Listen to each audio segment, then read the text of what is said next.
রেলের মতো একটি জাতীয় প্রতিষ্ঠানে দীর্ঘদিন থেকে বদলি এবং বদলি বাণিজ্য হয়ে আসছে, যে বিষয়টি নিয়ে আমরা অবগত হওয়ার পর আমরা এই বিষয়টি নিয়ে অনুসন্ধান করে জানতে পারি যে আসলে বহিরাগত কিছু মানুষ রেলওয়েতে কর্মকর্তাদের নিকট চিরকুট এবং লিখিত প্যাড আকারে তারা দেখেছি যে আমরা যে বদলি বাণিজ্য সুপারিশ করছে।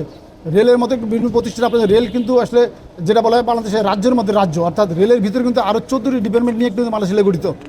আমি এটিকে কারিগরি প্রতিষ্ঠান, এখানে যে কাউকে ইচ্ছা করলে যেখানে সেখানে বদলি করা যায় না। পাশাপাশি আরএনবি জানেন যে বাংলাদেশের সংবিধান যে একটি শৃঙ্খলা বাহিনী, সেখানে কিন্তু আসলে বহিরাগত হস্তক্ষেপ করার কোনো সুযোগ নেই। কিন্তু আমরা লক্ষ্য করছি বহিরাগত একজন আয়কর আইনজীবী তিনি চিরকুট দিয়ে এবং প্যাড দিয়ে লিখিত করে কিছু কর্মচারীকে বদলির সুপারিশ করেছেন, যেটা আইনগতভাবে তিনি পারেন না। আমরা যদি আপনাদের একটু দেখাই যে দেখেন একজন আইনজীবী এরকম চিরকুট দিয়েছেন, চিরকুট দিয়ে বলছেন যে একটা চিরকুট দিয়ে বলছেন যে তাকে শাস্তিমূলক বদলি করতে হবে। তো একজন বহিরাগত লোক রেলের কর্মকর্তাকে এই ধরনের চিরকুট দিয়ে এই কাজটা করতে পারেন না। পাশাপাশি আপনারা দেখেন এই ব্যক্তি 2022 সালে রেলের ঋণদান সমিতি আছে, সেখান থেকে চাকরিচ্যুত একজন ব্যক্তি, তিনি কিন্তু জাল স্বাক্ষর করানোর তার চাকরি চলে গেছে। একই ব্যক্তি 2022 সালে উনি চট্টগ্রাম নিমতলা স্কুলেতে উনি চাকরি পরবর্তীতে নেয়, সেখান থেকে কিন্তু আমরা লক্ষ্য করছি যে জাল জেদির কারণে তার চাকরি চলে যায় এবং তার বিরুদ্ধে মামলা হয়েছে।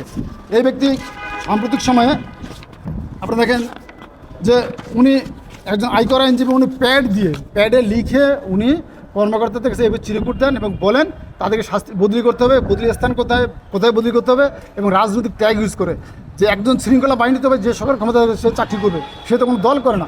এবং রেলে যারা চাকরিজীবী আপনারা জানেন যে রেলের কর্মচারীর সন্তান হিসেবে আমরা রেলের পোস্টাল সোসাইটি 2014 সালে নিবন্ধন হওয়ার পর থেকে আমরা কাজ করে আসছি। আমরা রেলে কর্মচারীর সন্তান, আমরা কর্মচারীর সন্তান হিসেবে এই সংগঠনের এবং আমাদের পরিবারের যদি কোনো ক্ষতি হয় আমরা তো কথা বলবই, এবং কথা বলা আমাদের দায়িত্ব। কারণ আমাদের পরিবারের লোকজন যখন চাকরি করে তাদেরকে রাজনৈতিকভাবে সামাজিকভাবে পরিবর্তন করা হলে আমরা সামাজিকভাবে অবমত বসতেছি এবং আমরা মনে হচ্ছে আমাদের মানবাধিকার লঙ্ঘন হচ্ছে।